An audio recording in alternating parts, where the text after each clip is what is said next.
O traslado nos anos 50 do Colexio Peleteiro aquí e a igrexa de San Fernando nos 70 foron os momentos máis importantes desta zona. O Colexio Peleteiro naceu da Academia Minerva, impulsada por unha serie de familias composteláns comprometidas coa educación dos seus fillos. Dirixidos polo profesor Manuel Peleteiro, este colegio chegou a ter excelencia educativa, acollendo alumnos de todo Galicia.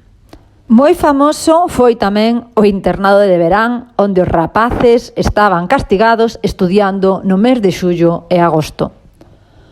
Nos anos 50 trasladouse aquí a antiga Academia Minerva, que pasaría a ser o Colexio Peleteiro, que xunto coas casas de Ramírez ou as da Aviación e a igrexa de San Fernando supuxeron os momentos máis significativos para a conformación da cidade, que sufriu un cambio radical.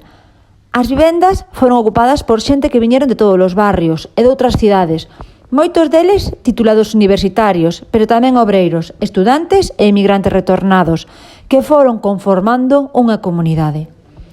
Para responder ás súas necesidades, instaláronse novos establecementos e servicios, facendo deste barrio un núcleo de atracción económica, social e cultural. En resposta a este crecemento da poboación, nace en 1964 a parroquia de San Fernando.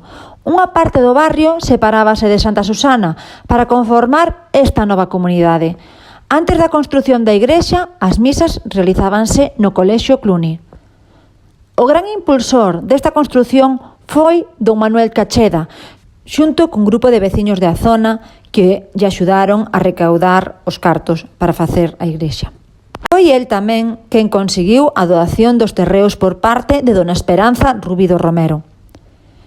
Construída en formigón e ferro e seguindo a corrente de movimento moderno, o arquitecto Andrés Fernández Albalat soubo adaptarse ao desnivel do terreo.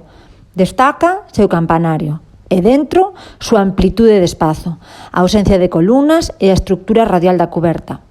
Esta igrexa acabou sendo o corazón dun complexo parroquial moderno e funcional que inclúe locais para a freguesía, vivenda do párroco e unha escola infantil. Púxose a primeira pedra no 1969 e houbo que esperar ata o 1971 para a consagración do seu altar. No 1975 bendícese a gardería e no 1989 o arzobispo Rouco Varela consagra o templo.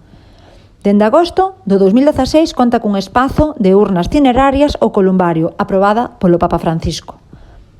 Baixamos a rúa ata chegar a Romero Donallo.